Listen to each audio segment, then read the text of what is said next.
descend, you wouldn't want to have the sled hanging on behind you. You'd want to get away quicker than that.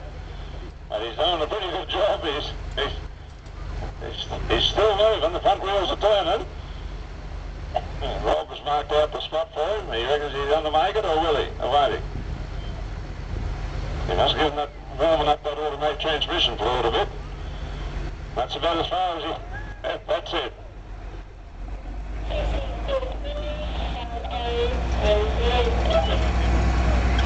50.33. Thank you.